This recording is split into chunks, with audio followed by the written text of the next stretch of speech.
Today I'll show you how to change your oil on your 2003 to 2008 Toyota Corolla.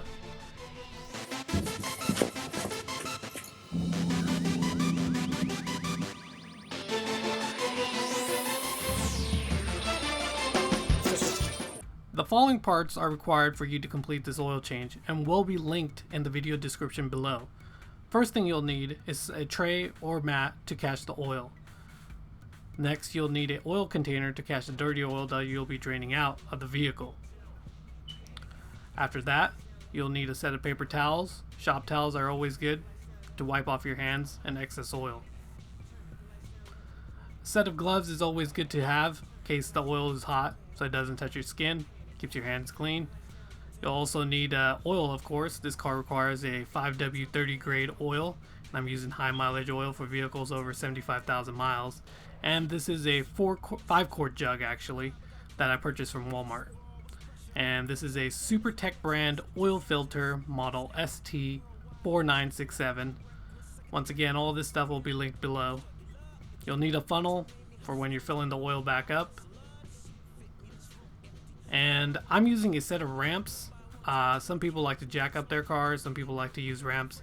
Those will also be linked in the description below, and it's your preference to use a jack or the ramps. Next, we'll need a 14mm socket, and this is a 3/8 drive ratchet that it will be connected to.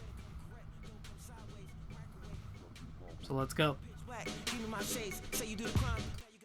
So next we're going to locate the hood latch release, which is on the driver's side, and if we come down here we'll see that it's located right there, and we're going to give it a nice little pull.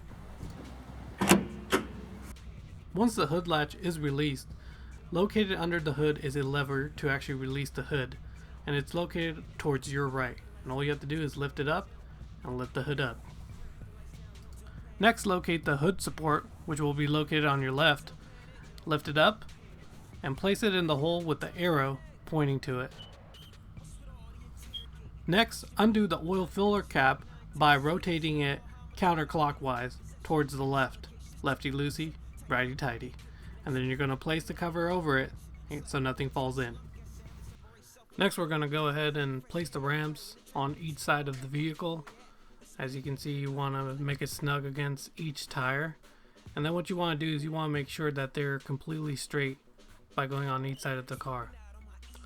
Now you want to get in the vehicle, start her up, and pull her onto the ramps. Just give it a nice little steady flow of gas, and it'll automatically stop once you reach the top of the ramp. Now we're going to locate the oil pan and the oil drain plug, which will be located on the passenger side of the vehicle. So for that, we're going to have to go underneath the car and go further on back, where we'll see the oil pan, which is right there, and then if we go further back, we'll find the location of the oil drain plug, which we'll be taking off to drain the old oil. Now this is where you'll need to grab your 14mm socket and 3/8 drive ratchet and go ahead and loosen the oil drain plug. And we're gonna go towards the passenger side, so lefty loosey, and crack that open. Now with your hand you can probably loosen the bolt, and what you want to do, you want to position the oil container so that the oil, when it pours out, it pours directly into the hole and doesn't make a mess. So just kind of line it up and go ahead and loosen it, and you'll find that it starts pouring out pretty quick. So that's when you want to grab one of your shop towels, keep one of those at hand, and slowly go ahead, remove the bolt, and let the oil pour out.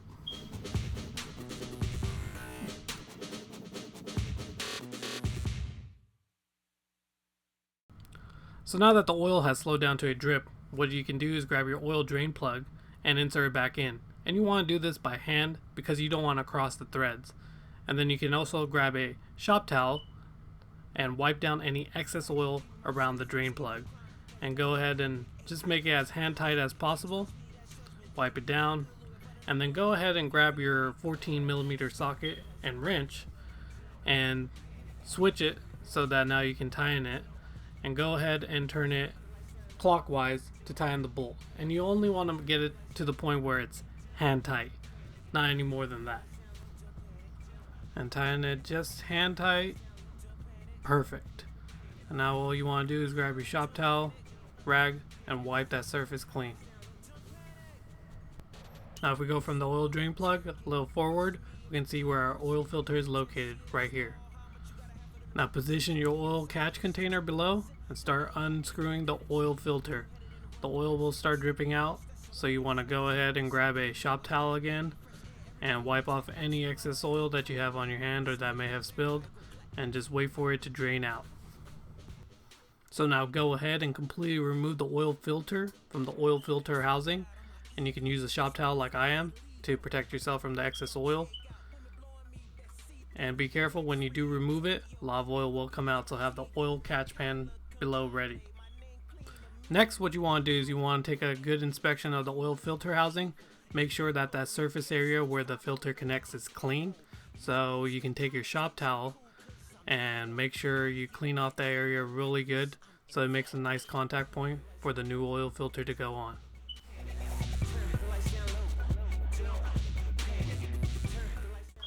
Next, you want to take your new oil filter and take a little bit of oil and rub it around the rubber seal so it's lubed up before you actually begin to screw it back onto the oil filter housing. And then what you want to do is you want to screw it back on by hand, and you want to let it spin so you make sure you're not crossing threads, and then tying it by hand as far as you can. Do not use a tool to tie in the oil filter, just by hand.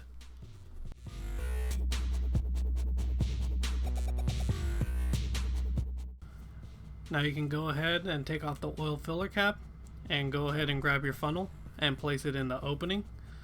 And then a quick little tip here for pouring in the oil. What you want to do, you don't want to pour it like this. You want to hold the ball to the side and pour the oil in. That'll give it less of a bulb and prevent it from spilling everywhere. So you just want to grab it like this and pour it from the side. And I'm gonna just fast forward this because it's no fun to show you how long it takes to pour the oil in the car. Now what you want to do is grab a shop towel, take the funnel out, and place the funnel on top of the shop towel so no oil spills anywhere, and grab the oil filler cap and place it back onto the entrance and screw it on tight. Make sure it's on there tight and you're done. So the final step is actually to check the engine oil level. So we take out the engine dipstick and we wipe it down, and we're going to put it back in, make sure that level is correct. We poured in 5 quarts of the oil and it looks like it's on the top dot, so we're good to go. So we're going to place it back in, and that was a job well done.